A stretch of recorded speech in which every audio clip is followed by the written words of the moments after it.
Hello guys, मेरा नाम doctor मनन प्रजापति है। फर्स्टली तो मैंने पीपी नाय अपना यूट्यूब चैनल खोला है और कई टाइम से सोच रहा था मैं कि भाई खोलूँ खोलूँ, पर ठीक है अभी वो जान देते हैं। मैं अभी पहले अपना इंट्रोडक्शन दे देता हूँ और उसके बाद बताऊँगा कि मैंने यूट्यूब चैनल किस वजह से खोला है। तो फर्स्टली मैंने अपना एमबीबीएस पास आउट किया है सोलह सिविल अहमदाबाद से। और मैं बैच 2020 का हूँ, मतलब अभी अप्रैल 2026 में मैंने पास आउट किया है एमबीबीएस। तो अभी तो मेरा रजिस्टर्ड नंबर भी आ गया है, तो officially I am doctor. But हाँ, तो फॉर द पर्पज़ कि हाँ यूट्यूब चैनल क्यों चालू किया। तो गाइज़ अभी मैं नीट पीजी 2026 जो 30 अगस्त को होने वाली है उसकी तैयारी कर रहा हूँ। मैं अभी श्योर नहीं हूँ कि भाई आगे कौन सी ब्रांच लेनी है वगैरह वगैरह। बट हाँ, पर्पज़ कि मैंने यूट्यूब चैनल क्यों खोली। सो मेनली मैं जो अभी फ़िलहाल इंटर्नशिप में है, जो एमबीबीएस इंटर्नशिप में है, और या फर्स्ट सेकंड या थर्ड प्रोफ में है जो स्टूडेंट्स, और जो अभी तो नीट यूजी दी और जो नए लोग आने वाले हैं, तो उनको बेसिकली ये जो 5.5 साल मिलते हैं एमबीबीएस में, उनको क्या चीज़ें करनी चाहिए क्या नहीं करनी चाहिए। मैं ये नहीं बोल रहा हूँ कि मैंने सब वो करी नहीं करी। मैं तो अपने एक्सपीरियंस से ही बोलूँगा कि मैंने जो नहीं की पर करनी चाहिए, मैं वो ऐसी बातें बताऊँगा। और मैंने अब कुछ चीज़ें करी जो नहीं भी करनी चाहिए, तो वो भी उसके बारे में बताऊँगा। क्योंकि गाइस 5.5 साल इतना ज़्यादा टाइम अगर आप गवा देते हो, ठीक है, लाइफ का, तो उसके बाद तो बहुत मतलब ठीक है, अभी आपके ऊपर ज़िम्मेदारी और वगैरह सब सब आ जाएगा, तो फिर आप लाइफ को ऐसे जी नहीं पाओगे। और नॉट कि सिर्फ लाइफ जीनी है 5.5 साल, बट ऐसी क्या आप कर सकते हो जिससे वो आपके 5.5 साल आपको पोटेंशियल लगे कि हाँ भाई चलो, अपने लाइफ भी जी है और अच्छा काम भी किया है। तो मेनली उस बारे में है। और मेनली उन लोगों से भी मैं कांटेक्ट करना चाहता था, मतलब ऑल कम्युनिटीज़, कि हाँ भाई ठीक है यार, डॉक्टर ही तो बराबर है, बट एज अ कम्युनिटी में भी डिजीज़ को कैसे प्रिवेंट करें, ये भी बहुत ज़्यादा ज़रूरी है। ठीक है।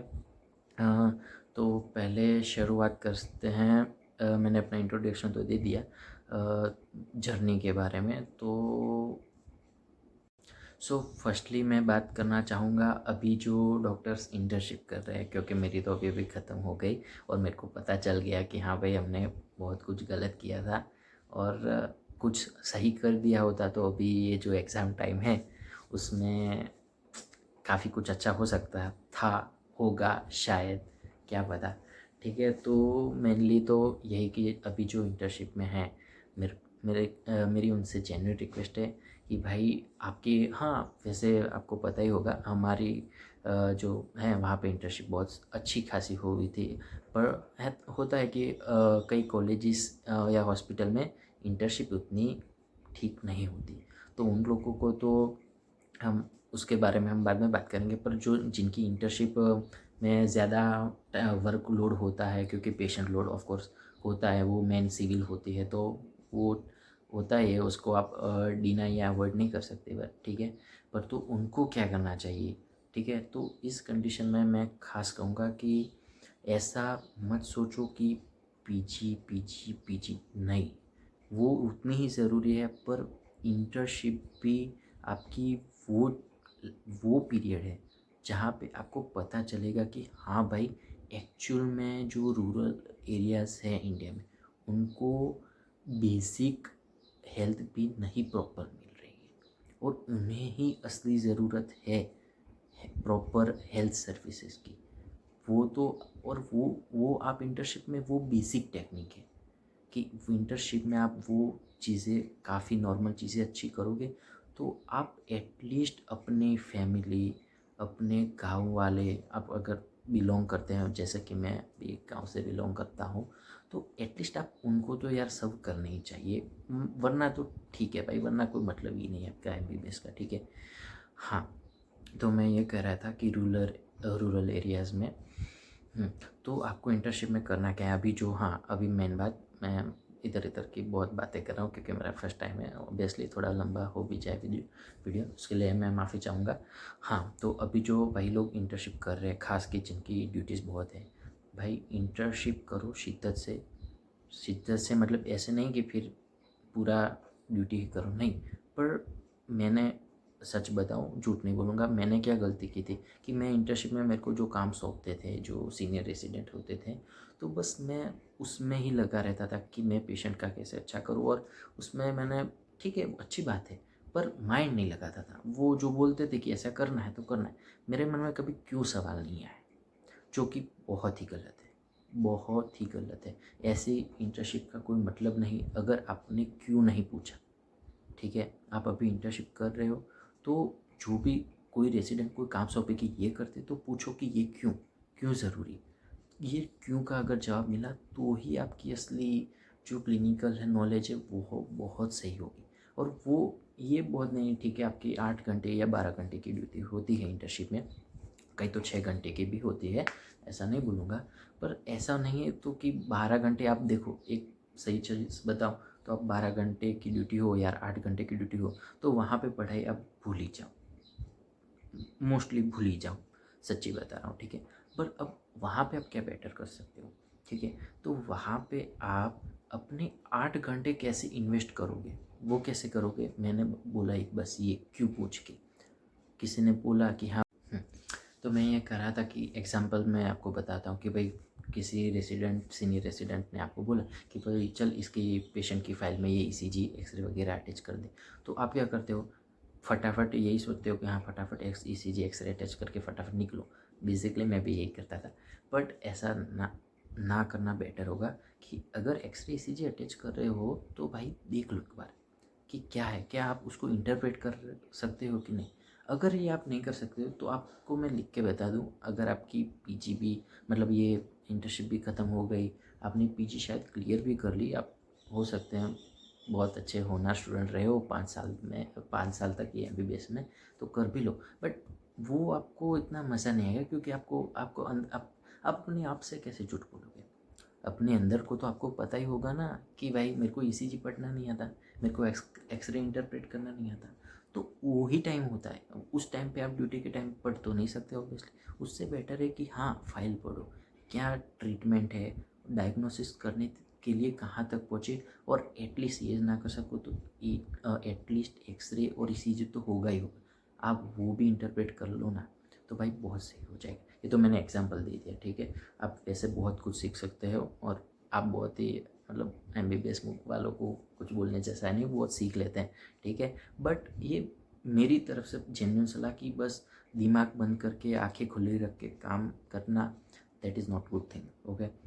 हाँ, अभी मोस्टली आपको पता होगा, ये आपको लग रहा होगा ये क्या बोल रहा है, हमको पता है जानते। हाँ, तो अभी पीजी के लिए जो मेरे को अभी मैं 2 महीने बचे, 2 महीने भी नहीं बचे, 50 डेज़ बचे, तो अभी मैं पढ़ रहा हूँ। तो मेरे को डिफ़िकल्टीज आ रही कि हाँ भाई क्रैक होगी नहीं होगी, तो वो इंटर्नशिप वालों को मेन सवाल होगा कि भाई क्या करें।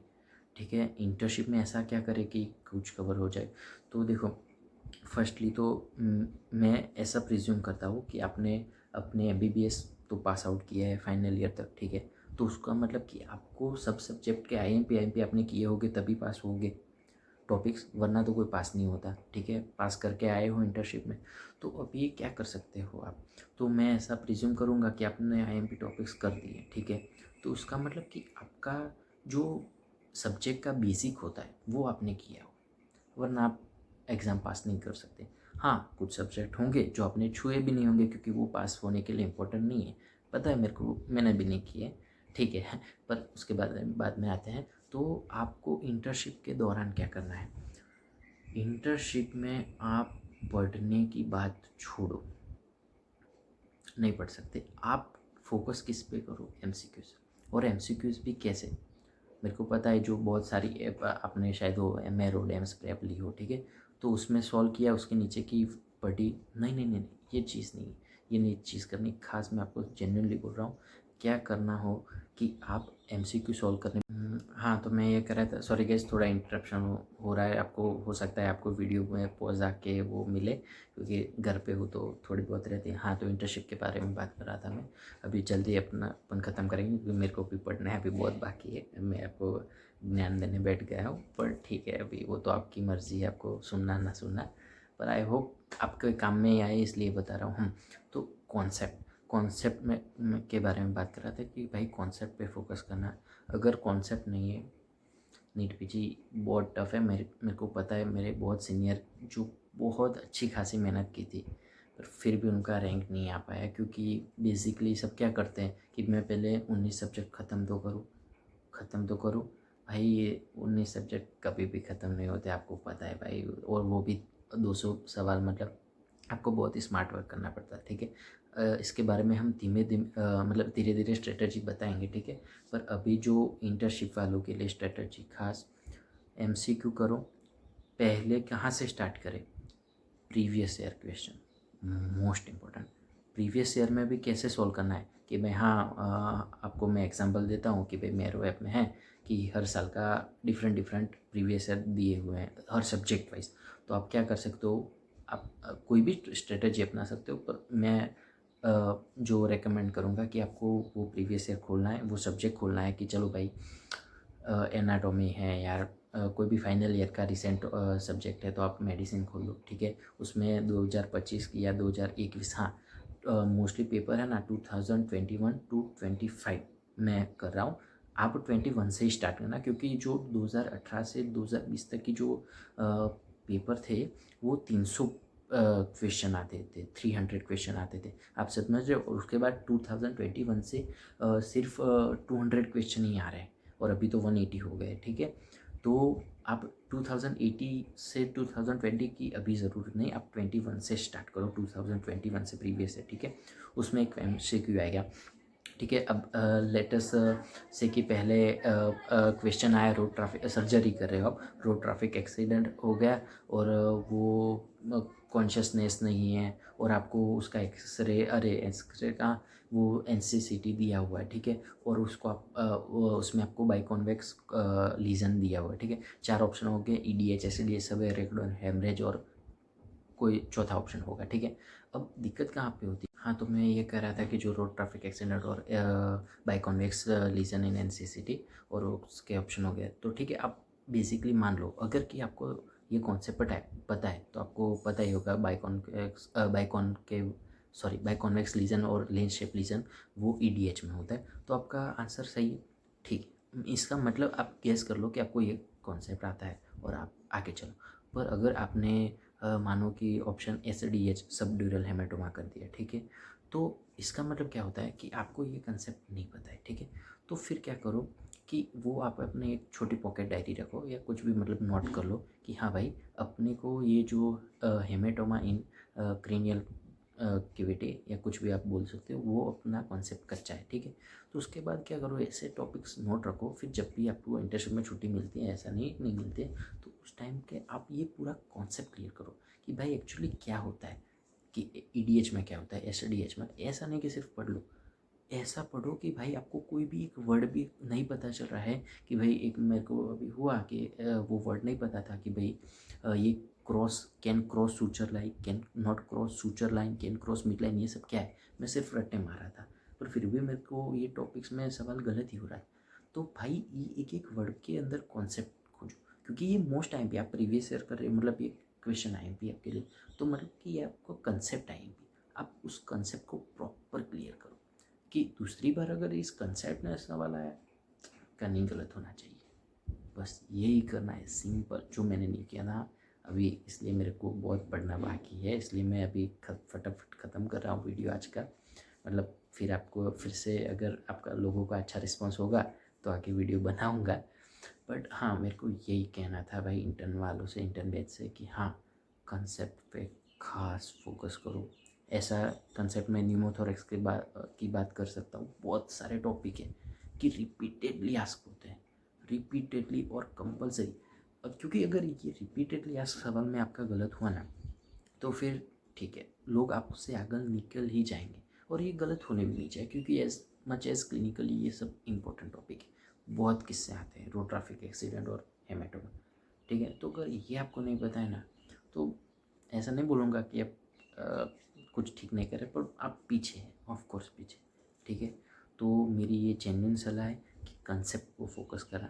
हाँ, अगर इस वीडियो के बाद अगर और कोई वरी हो तो आप कमेंट में बता सकते हैं, मैं उस तरफ भी अपना ध्यान दूंगा। और फर्स्ट सेकंड थर्ड MBBS के लोग की भी क्या एडवाइस दे सकता हूँ, मैं अपनी पूरी कोशिश करूँगा कि मैंने जो लाइफ अपनी जी है बहुत अच्छी जी है 5 साल में, बट आप लोग मेरे से भी ज़्यादा अच्छी लाइफ जिए और अपने कॉन्सेप्ट और नॉलेज को बेटर करें, ठीक है।